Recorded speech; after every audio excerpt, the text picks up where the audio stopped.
వచ్చిన ఇబ్బంది ఏంటంటే సార్ ఇప్పుడు ఈ స్థాయిలో ఆంక్షలు పెట్టారు, మీరు నేరుగా విచారణకు అటెండ్ అవుతున్నారు వాళ్ళు చెప్పిన. నేను అదే చెప్తున్నా బ్రదర్, నేను ఆంక్షలు నేను వాళ్ళని అదే అడిగేది అదే. మా నరేందర్ రెడ్డి గారు ఇవ్వని స్టేట్మెంట్ ఇచ్చినట్టుగా తప్పుడు స్టేట్మెంట్లు రికార్డ్ చేసిందే పోలీసు వాళ్ళు. అందుకే నాకు వాళ్ళ మీద నమ్మకం లేదు కాబట్టి నా లాయర్లను తెచ్చుకున్నాను. ఇప్పుడు మా ఇంటి మీద రైడ్ చేయబోతున్నారు. రైడ్ చేసి కూడా నాకు తెలిసి ఏం చేయబోతున్నారు, రైడ్ చేసి అవసరమైతే కొన్ని ఇంప్లాంట్ చేసి కొన్ని లేనిపోని సృష్టించి అందులో ప్లాంట్ చేసి దాని మీద కేసు బనాయించాలనేది వీళ్ళ చిల్లర ప్రయత్నం.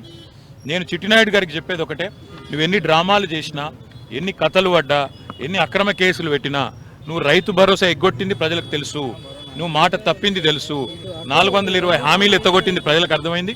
నువ్వెన్ని చేసుకున్నా తప్పకుండా నిన్ను వదిలిపెట్టాం, ప్రజాక్షేత్రంలో తప్పకుండా మా హక్కుల కోసం కొట్లాడతాం.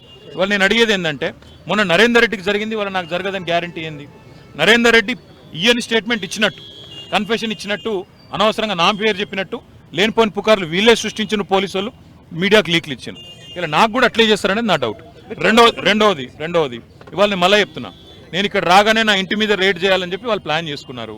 తప్పకుండా నా ఇంటి మీద రేడ్ చేస్తే కూడా అందులో ఏమని ఇరికిచ్చి రేవంత్ రెడ్డి గారు ఇచ్చిన 2 చిట్టీలు, అవసరమైతే ఇంకో 2 ఏమైనా సృష్టించి అందులో ఇరికిచ్చి కావాలని బదనాం చేయాలన్న చిల్లర ప్రయత్నం వాళ్ళు చేస్తున్నారు.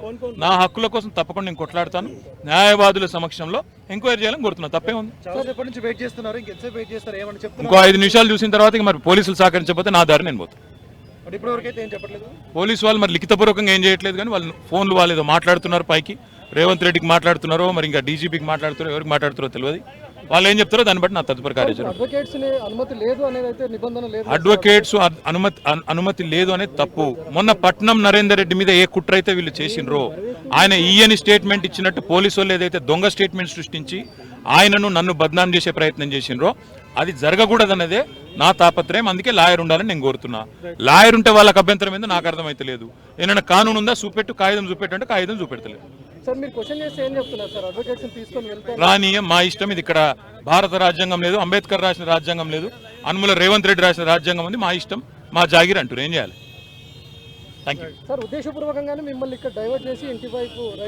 ఇంటి మీద ఇప్పుడు రైడ్కి వెళ్ళడానికి ప్రయత్నం చేస్తున్నారు. వాళ్ళు రైడ్ చేసి కూడా మన ప్లాంట్ చేస్తారనేది నా అనుమానము. తప్పకుండా చట్టపరంగా న్యాయపరంగానే వారిని ఎదుర్కొంటారు. ఆల్రెడీ తీర్పు రిజర్వ్ అయ్యి ఉంది. అయినా ఈ డ్రామా చేయాల్సిన అవసరం ఏముందో పోలీసులకి తెలుసు. ఇంటి దగ్గరికి వచ్చి డ్రామా చేసి అక్కడ ప్లాంట్ చేసి రేవంత్ రెడ్డి ఇచ్చిన కొన్ని ఆడ పత్రాలు పెట్టి లేదా ఇంకోటి పెట్టి కేసులు పెట్టి ఇరికేయాలనేది వాళ్ళ తాపత్రయం. అన్నిటిని కూడా న్యాయపరంగా ఎదుర్కొంటాం. Yes, they are going in the next 15-20 minutes. ఇంకా వాళ్ళ విఘ్నత అది, రేవంత్ రెడ్డి గారి యొక్క విఘ్నత, వారి యొక్క తెలివితేటలు.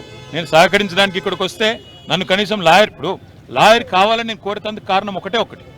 మొన్ననే పట్నం నరేందర్ రెడ్డి విషయంలో వీళ్ళు చేసిన కుట్ర, రేవంత్ రెడ్డి డైరెక్షన్ ప్రకారం పట్నం నరేందర్ రెడ్డి మీద ఇవ్వని స్టేట్మెంట్ ఇచ్చినట్టు అభూత కల్పనలు సృష్టించి, ఊహాజనితమైన వార్తలు సృష్టించి బదనాం చేసే ప్రయత్నం చేసి, ఆయన కన్ఫెషన్ ఇచ్చిండు, కేటీఆర్ను ఏం చేసిండని లేనిపోని కథ చేసిండ్రు.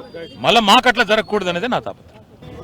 Party, allow me with my lawyer. They are not, so we have to see what ultimately they'll decide. So you are suspecting without your presence they are going to raid your house? They will certainly raid my house. That is their plan. They want to keep me here for a couple of hours, raid my house, plant some information, plant some documents, and start saying that they found something, because this is Revanth Reddy's criminal mindset. This is exactly what he does, and this is exactly what he had done in the Lagacharla case as well. ఆ రోజు పట్నం నరేందర్ రెడ్డి గారు చేయని తప్పు చేసినట్టుగా, ఇవ్వని statement ఇచ్చినట్టుగా record చేసి lawyer లేకుండా ఇబ్బంది పెట్టే ప్రయత్నం చేశారు. ఈరోజు కూడా మమ్మల్ని ఇక్కడ కూర్చోబెట్టి లాయర్ లేకుండా లేనిపోని స్టేట్మెంట్లు రికార్డు చేసి మీడియాలో లీకులు ఇచ్చి నిన్న రైతు భరోసా ఎగ్గొట్టినారు. కాబట్టి ఈ 2 రోజులు మీడియాలో ఇదంతా పెట్టి మేనేజ్ చేసి మొత్తానికి రైతులను, రాష్ట్ర ప్రజలను డైవర్షన్ గేమ్లో మరి బిజీగా ఉంచాలనేది రేవంత్ రెడ్డి గారి ప్రయత్నం. నేను మా కార్యకర్తలకు, నాయకులకు, రైతులకు కూడా చేసే విజ్ఞప్తి, ఈ కేసులో ఏమీ లేదు, దీనివల్ల రేవంత్ రెడ్డి గారు సాధించేది ఏమీ లేదు. మా ఇంటి మీద రైడ్లు చేసుకున్నా, ఇంకోటి చేసుకున్నా ఆయన సాధించేది ఏం లేదు.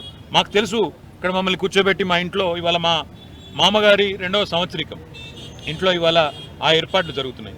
ఆ సంవత్సరికం మీద కూడా పడి, ఆ పూజల మీద కూడా పడి మేము దాడులు చేస్తామంటే నేను చేయగలిగింది ఏమీ లేదు. నేను అనేదల్లా ఒకటే, నేను చట్టాన్ని గౌరవించే పౌరుడిగా బాధ్యతగా వాళ్ళు పిలిచారు, నేను వచ్చాను. నిజాన్ని నాకు రావాల్సిన అవసరం లేదు, ఎందుకంటే కోర్టులో తీర్పు రిజర్వ్ అయ్యి ఉంది. నేను చెప్పొచ్చు, లెటర్ రాయొచ్చు, కోర్టులో ఉంది, కోర్టు తేల్చిన తర్వాత వస్తానని తప్పించుకోవచ్చు. నేను తప్పించుకోదలుచుకోలేదు. నేనే తప్పు చేయలేదు, తప్పకుండా నిజాయితీగా ఉన్నాను కాబట్టి ధైర్యంగా వచ్చాను. మరి వీళ్ళు లాయర్ను నా పక్కన కూర్చోబెట్టుకుంటానంటే వీళ్ళకెందుకు భయమో నాకు అర్థమవుతలేదు. నేను లాయర్ను కూడా ఎందుకు కూర్చోబెట్టుకుంటా అంటున్నా, ఒకటే ఒక్క కారణం, వీళ్ళు పట్నం నరేందర్ రెడ్డి విషయంలో చేసిన కుట్ర, ఆయన ఇవ్వని స్టేట్మెంట్ ఇచ్చినట్టుగా ఏదైతే రేవంత్ రెడ్డి గారి డైరెక్షన్లో నా పేరు కూడా చెప్పించి నన్ను ఇరికిచ్చే ప్రయత్నం ఏదైతే చేసినరో, ఇక్కడ నేను కూడా చెప్పందేదో చెప్పినట్టు చేసి మళ్ళా దేశమంతా టామ్ చేసి ఏందో జరిగిపోయింది ఏందో అయిపోయింది అని మీడియాలో లీకులు ఇచ్చి రైతు భరోసాను డైవర్ట్ చేసే ప్రయత్నం ఏదైతే చేస్తుండ్రో అట్లా జరగద్దు. అంటే నాకు న్యాయపరమైన సపోర్ట్ ఉండాలని కోరుతున్నా. ఇలా దాపరికమే ఉంది నాకు అర్థం కాదు. వాళ్ళకి భయం ఎందుకు? నా పక్కన లాయర్ ఉంటే, లాయర్ ఆయన ఏం చేయలేడు కదా, ఇంటాడు అంతే కదా. మరి దానికి వాళ్ళు ఎందుకు భయపడుతున్నారో, ఎందుకు రానివ్వట్లేదు, గత అర్ధగంటగా రోడ్డు మీద మమ్మల్ని ఎందుకు పెట్టారో మాకైతే అర్థం కావడం. మా ఇంట్లో ఈరోజు మా మామయ్య గారి సంవత్సరికం, 2వ సంవత్సరికం ఉంది. అక్కడ పూజలకు ఏర్పాట్లు జరుగుతున్నాయి. ఇక మరి పోలీసు వాళ్ళు, రేవంత్ రెడ్డి గారి ప్రభుత్వం ఎంత దయగల ప్రభుత్వం అంటే, దీపావళి దావత్ చేసుకుంటే 150 మంది పోలీసులతో వచ్చి రైడ్ చేస్తారు. కుక్కలను తీసుకొని వచ్చి మరి డ్రగ్స్ ఉన్నాయని చెప్పి లేనిపోని ఒక అపోహలు సృష్టించే ప్రయత్నం చేస్తారు. ముఖ్యమంత్రి గారు అసెంబ్లీలోనే అబద్ధాలు చెప్తారు డ్రగ్స్ దొరికినాయని. ఇట్లాంటి నీతిమాలిన మనుషులతో ఇంతకంటే ఎక్కువ ఎక్స్పెక్ట్ చేయలేము. కానీ ఒకటి మాత్రం పక్కా, లాయర్ లేకుండా నేను పోతే 100% మళ్ళీ మీడియాలో అర్ధగంట తర్వాత మీరే బ్రేకింగ్లు చూస్తారు. కేటీఆర్ గారు ఇది ఒప్పుకున్నాడు, అది ఒప్పుకున్నాడు, అయిపోయింది, అల్లం బెల్లం అని రాస్తారు. అందుకే నేనేమంటున్నా అంటే, వీళ్ళను ముఖ్యంగా రేవంత్ రెడ్డిని నేను నమ్మను కాబట్టి మా లాయర్తోనైతే నేను వస్తా, లేకపోతే తప్పకుండా నేను లిఖితపూర్వకంగా ఇచ్చిపోతా అని చెప్పిన. ఇక మా లాయర్ని కూడా లోపలికి కొనిస్తలేరు. లిఖితపూర్వకంగా నేనేం చెప్పదలుచుకున్నానో రాసి ఇచ్చిన, అది మా లాయర్ ఇస్తాడంటే కూడా ఆయనను పోనిస్తలేరు. సార్, తప్పుడు స్టేట్మెంట్ క్రియేట్ చేస్తారని మీకు అనుమానమా సార్? ఖచ్చితంగా పట్నం నరేందర్ రెడ్డి గారి విషయంలో ఏం చేసిండు బ్రదర్? ఆయన ఇవ్వని స్టేట్మెంట్ ఇచ్చినట్టుగా క్రియేట్ చేశారు కదా. ఆయన తెల్లారి మళ్ళీ పాపం జడ్జి గారు ముంగట మళ్ళీ అఫిడవిట్ సంతకం పెట్టి, జడ్జి గారి సమక్షంలో సంతకం పెట్టి జైలు నుంచి విడుదల చేయాల్సి వచ్చింది కదా. నేను అనని మాటను అన్నట్టుగా పోలీసు వాళ్ళు తప్పుడు స్టేట్మెంట్ ఇచ్చారని చెప్పాల్సి వచ్చింది కదా. నాకు కూడా ఆ పరిస్థితి రావద్దు, ప్రజలు కన్ఫ్యూజ్ కావద్దు, మీడియాలో సర్కస్ జరగద్దు. దాంతోపాటు రైతు భరోసా మీద ఇవాళ రాష్ట్ర వ్యాప్తంగా జరుగుతున్న ఆందోళనలు, నిరసనలు, 15,000 ఇస్తానని చెప్పి 12,000 మాత్రమే ఇచ్చిన రేవంత్ రెడ్డి ప్రభుత్వం మోసానికి వ్యతిరేకంగా రైతులు రగిలిపోతున్నారు. కొన్ని రోజులేమో అల్లు అర్జున్ డ్రామా, ఇంకొన్ని రోజులు కేటీఆర్ మీద కేసు పెట్టి డ్రామా, ఏదో డ్రామా పెట్టి డైవర్షన్ పెట్టి టైంపాస్ చేయడం తప్ప వీళ్ళ ఉద్దేశం వేరేది కానే కాదు.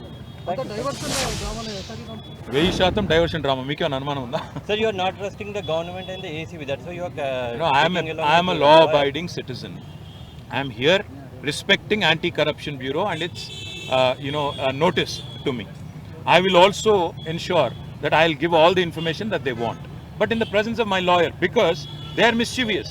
They have in fact distracted, they have confused, they have in the past in fact created a situation where things that were not said by our leaders have reportedly been said అని చెప్పి బయట చెప్పారు. So I am suspecting that they are operating under the instructions of a third-rate criminal called Revanth Reddy. So certainly I will ensure that I will go there as a citizen with all my rights. నా చట్టాన్ని గౌరవించే పౌరుడిగా నేను ఇక్కడికి వచ్చాను. తప్పకుండా నేను ఏ తప్పు చేయలేదు, నిజాయితీగా ఉన్నాను కాబట్టి ధైర్యంగా ఏ ఎంక్వైరీని ఎదుర్కొంటాను. కానీ వీళ్ళ ఉద్దేశాలు వేరే రకంగా ఉన్నాయి. రేవంత్ రెడ్డి పైకి వెళ్ళి చెప్తే అది బయటకు స్టేట్మెంట్లు ఇచ్చి మీడియాలో లీక్లు ఇచ్చి డ్రామా చేసే ఆలోచనలో ఉన్నారు. అందుకే నేను నా లాయర్ ఉంటే తప్పకుండా నా హక్కులు పరిరక్షించబడతాయని నేను అంటున్నాను. కాదు కూడదని వాళ్ళు అంటున్నారు. మరి మా లాయర్ని తీసుకొని పోతాను, ఎందుకంటే లాయర్ ఉంటే భయపడాల్సిన అవసరం అయితే వాళ్ళకి ఏం లేదు కదా. ఆల్రెడీ జడ్జి గారు తీర్పు రిజర్వ్ చేసి పెట్టున్నారు. ఈ డ్రామా ఎందుకు చేస్తున్నారో అర్ధగంట నుంచి నాకైతే అర్థమవుతుంది.